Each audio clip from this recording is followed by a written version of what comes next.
बच्चों, आज के क्लास में हम लोग सीखेंगे कि हम लोग किसी भी फंक्शन को डिफरेंशिएट कैसे करते हैं। तो इसको सीखने के लिए हम लोगों को बेसिक रूल्स फॉर डिफरेंशिएशन पढ़ना होगा।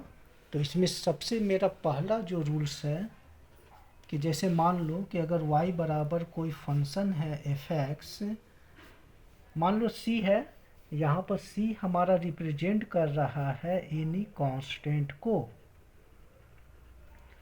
तो जब भी हम लोग y को डिफ्रेंशिएट करेंगे x के रिस्पेक्ट पर, कहने का ये मतलब हुआ कि y तो यहाँ पर कांस्टेंट है, तो कांस्टेंट का डिफ्रेंशिएशन ऑलवेज क्या आ जाएगा, हमारा 0 आ जाएगा। तो ये इसका ये मतलब हो गया कि जब भी डिफ्रेंशिएशन करेंगे किसी भी कांस्टेंट का तो उसका डिफ्रेंशिएशन 0 आएगा। अब इसका एक एग्जांपल हम लोग ले सकते हैं। जैसे मान लो कोई y है मेरा, मान लो 30 है ये। तो अब यहाँ पर 30 रिप्रेजेंट कर रहा है एक कांस्टेंट को। तो जब हम लोग y को डिफ्रेंशिएट करेंगे x के रिस्पेक्ट पर, और y बोले तो 30 ही है y, तो और हम लोग अभी पढ़े हैं कि किसी भी कांस्टेंट का डिफ्रेंशिएशन ऑलवेज क्या होता है, 0। तो इसलिए इस 30 का डिफ्रेंशिएशन हो जाएगा 0। क्यों? क्योंकि 30 एक कांस्टेंट है। तो पहला रूल समझ गए कि differentiation of any constant is always 0। अब हम लोग रूल नंबर 2 देखेंगे।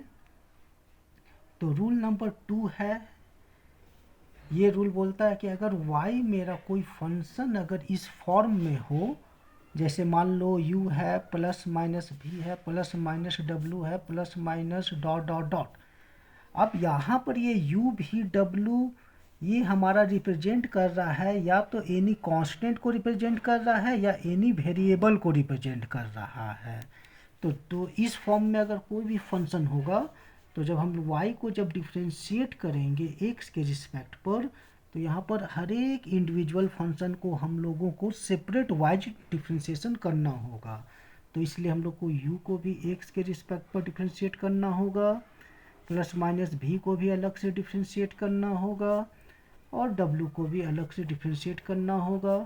और जितना भी यहाँ पर फंक्शन होगा, हर एक फंक्शन को सेपरेट वाइज हम लोग डिफ्रेंशिएट करते चले जाएंगे जब तक वो फंक्शन ख़त्म ना हो जाता हो।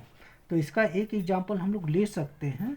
तो जैसे मान लो एक एग्जांपल ले लो कि हमारा कोई फंक्शन y है और ये y दिया हुआ है। जैसे मान लो sin x है, प्लस 2 है, माइनस e का पावर x है, अब प्लस tan इनवर्स x है, और हम लोगों को इस फंक्शन को डिफ्रेंशिएट करना है। तो हम लोग इस फॉर्मूला का यूज करेंगे। तो क्या करना होगा, तो हम लोग ये देखो, जब y को डिफ्रेंशिएट करेंगे x के रिस्पेक्ट पर, तो यहाँ पर हर एक फंक्शन को इंडिविजुअल डिफ्रेंशिएट करेंगे। तो पहला हम लोग करेंगे sin x को x के रिस्पेक्ट पर, फिर प्लस 2 को भी करना होगा x के रिस्पेक्ट पर, फिर इसके बाद ex को करेंगे x के रिस्पेक्ट पर, और लास्ट में tan इनवर्स x को भी करेंगे x के रिस्पेक्ट पर। तो इसके पिछले के क्लास में मैंने बताया था कि sin x का डिफ्रेंशिएशन x के रिस्पेक्ट पर हो जाता है cos x। ठीक है। अब ये 2 क्या है, कांस्टेंट है। तो कांस्टेंट को जब x के रिस्पेक्ट पर डिफ्रेंशिएट करूँगा तो ये हो जाएगा 0, और ex का डिफ्रेंशिएशन x के रिस्पेक्ट पर ये हो जाता है ex, और tan इनवर्स x का डिफ्रेंशिएशन हो जाएगा 1/1 प्लस x का स्क्वायर। ये सारे फार्मूला मैंने अपने पिछले वीडियो में मैंने बता दिया था। तो इसलिए फाइनली हमारा आंसर जो आएगा वो आएगा cos x माइनस e का power x plus 1/1 plus x का स्क्वायर। तो ये रूल हम लोगों ने देख लिया और समझ भी लिया कि जब भी y होगा इस फॉर्म में u plus minus v plus minus w plus minus dot dot, तो हम लोग क्या करेंगे, हर एक फंक्शन को सेपरेट वाइज डिफ्रेंशिएट करेंगे। ठीक है। तो ये हम लोग समझ गए इस रूल्स को। अब हम लोग समझेंगे रूल नंबर 3 को। और ये रूल नंबर थर्ड हमारा है, ये यहाँ पर है प्रोडक्ट ऑफ टू फंक्शन हम लोग लेंगे। जैसे मान लो एक फंक्शन u है, दूसरा फंक्शन v है, इस रूल्स को हम लोग प्रोडक्ट रूल के नाम से भी जानते हैं। तो यहाँ पर मैं लिख देता हूँ प्रोडक्ट रूल।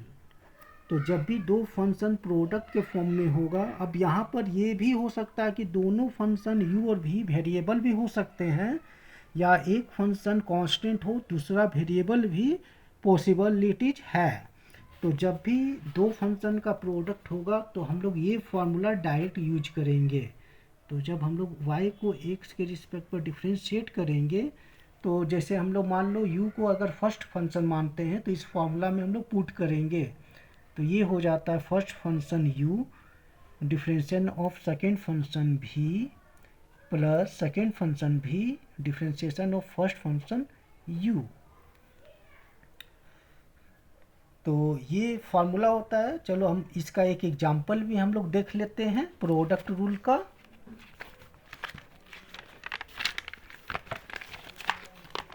तो ये एक एग्जांपल लेते हैं प्रोडक्ट रूल का। जैसे मान लो सपोज डैट हम लोगों को डिफ्रेंशिएट करना है, यहाँ पर एक फंक्शन है ex और सेकेंड फंक्शन है हमारा sin x।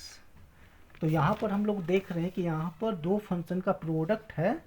पहला फंक्शन मेरा एक्सपोनेंशियल है, दूसरा फंक्शन ट्रिग्नोमेट्रिक है, लेकिन है तो दो फंक्शन का प्रोडक्ट है। तो यहाँ पर हम लोग अप्लाई कर देंगे प्रोडक्ट रूल। तो प्रोडक्ट रूल में हम लोगों ने पढ़ा था कि जब भी डिफ्रेंशिएट करेंगे तो सपोज डैट मान लो हम लोग ex को u मान लेंगे, तो यहाँ sin x को हम लोग v मानेंगे। तो फार्मूला क्या था, फर्स्ट फंक्शन ex, फिर क्या करना होगा, differentiation of second function v करेंगे, फिर प्लस सेकेंड फंक्शन भी कर लेंगे और differentiation of first function ex कर लेंगे। तो यहाँ पर बच्चों देख लो, ex को मैं एज ए इमेजिन कर रहा हूँ u और sin x को इमेजिन कर रहा हूँ सेकेंड फंक्शन भी। अब इस फॉर्मूला में मैंने पुट कर दिया। तो अब ये देख लो, तो जहाँ पर सिंबल है, जिसमें सिंबल नहीं है उसको मैं ज्यों का त्यों ही लिखूंगा। तो ex को मैं ज्यों का त्यों उतार दूंगा ex, लेकिन यहाँ पर सिंबल है कि sin x को डिफ्रेंशिएट करना है x के रिस्पेक्ट पर। तो मैंने पिछले वीडियो में फॉर्मूला लिखा था सारा, तो वहाँ मैंने बताया था कि sin x का x के रिस्पेक्ट पर डिफ्रेंशिएशन हो जाता है cos x। तो मैं यहाँ पर cos x लिख दूंगा और यहाँ पर sin x को मैं ज्यों का त्यों उतारूंगा, और यहाँ पर ex का डिफ्रेंशिएशन ex ही होता है, तो इसलिए मैं यहाँ पर लिख दूंगा ex। अब मैं इसमें क्या कर सकता हूँ कि दोनों में मैं ex को कॉमन ले सकता हूँ। तो ex कॉमन लूँगा तो यहाँ पर मेरा टर्म बचेगा cos x plus sin x। तो ये मेरा आंसर हो गया। तो इसलिए जब भी दो फंक्शन का प्रोडक्ट होगा तो वहाँ पर हम लोग अप्लाई कर देंगे डायरेक्ट प्रोडक्ट रूल। तो हम लोग ये रूल्स को देख लिए। अब हम लोग पढ़ेंगे इसका अगला रूल्स, उसको हम लोग रूल नंबर 4 का नाम दे देते हैं। और ये है तुम्हारा y बराबर u बाई भी। u बाई भी दैट मीन्स जहाँ पर भी कोई भी फंक्शन फ्रैक्शन के फॉर्म में हो, जहाँ पर नोमरेटर और डिनोमिनेटर के फॉर्म में हो, तो इस रूल को ऐसे हम लोग बोल देते हैं कोटेंट रूल के नाम से इस रूल को हम लोग जानते हैं। तो यहाँ पर मैं लिख देता हूँ कोटेंट रूल। तो अब इसमें ये देख लो, हो सकता है कि u और v दोनों वेरिएबल हो। वेरिएबल कहने का मेरा मतलब हुआ कि दोनों या तो x का फंक्शन हो, या u सिर्फ x का फंक्शन हो और v कांस्टेंट हो। यानी दैट मीन दोनों या तो वेरिएबल हो, या एक कांस्टेंट हो, या दूसरा वेरिएबल हो। तो जब भी दो फंक्शन इस तरह से फ्रैक्शन के फॉर्म में होगा, नोमरेटर और डिनोमिनेटर के फॉर्म में होगा, तो वहाँ पर मैं अप्लाई कर दूंगा कोटेंट रूल। तो इस रूल के अंतर्गत ये फार्मूला मैं लिख दूंगा यहाँ पर dy बाई dx। तो पहला ये फार्मूला होता है, पहले लिखूंगा डिनोमिनेटर भी, फिर डिफ्रेंशिएट कर दूंगा नोमरेटर को, तो ये आ जाएगा du बाई dx। फिर माइनस का साइन लगाऊंगा, फिर लिखूंगा नोमरेटर u, फिर लिखूँगा डिफ्रेंशिएशन ऑफ डेनोमिनेटर और डिवाइडेड बाय डेनोमिनेटर का होल स्क्वायर। तो ये रूल्स है। चलो इसका एक एग्जांपल हम लोग देख लेते हैं ना। तो देख लो, जैसे मान लो हम लोग को y बराबर है ये 2/sin x को मान लो हम लोग को डिफ्रेंशिएट करना है। तो ये है तुम्हारा u/v के फॉर्म में, क्योंकि नोमरेटर डिनोमिनेटर है यहाँ पर। तो मैं क्या करूँगा, जब इसको डिफ्रेंशिएट करूँगा dy/dx, तो v ऊपर वाले टर्म को मैं u ऐसा यूज करूँगा और sin x को v जैसा, और इस फॉर्मूला में पुट कर दूँगा। तो v है मेरा sin x, तो मैंने लिख दिया sin x। फिर डिफ्रेंशिएशन ऑफ u है 2, फिर डिफ्रेंशिएशन 2 का कर दूंगा x के रिस्पेक्ट पर, फिर माइनस, फिर मैं लिख दूंगा 2, फिर डिफ्रेंशिएशन कर दूंगा डिनोमिनेटर का जो कि है sin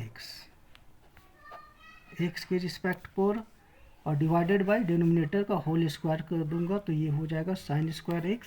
तो जैसा मैंने फार्मूला में बताया था कि ये तो होगा sin x, लेकिन मल्टीप्लाई कर रहा हूँ, कांस्टेंट का डिफ्रेंशिएशन 0 हो जाता है, और फिर कांस्टेंट 2 है। sin x का x के रिस्पेक्ट पर डिफ्रेंशिएशन cos x होता है, मैंने लिख दिया, और नीचे में है sin स्क्वायर x। तो sin x को 0 से मल्टीप्लाई करूँगा तो ये टर्म तो 0 हो जाएगा, तो ये मेरा टर्म बच जाएगा -2 cos x और divided by sin square x। तो ये हमारा रिक्वायर्ड आंसर हो जाएगा। तो मेरे ख्याल से लगता है बच्चों हम लोगों ने रूल्स को अच्छी तरह से देख लिया है। ठीक है, इसके बाद हम लोग फिर नेक्स्ट वीडियो में अगला टॉपिक को देखेंगे। Bye bye.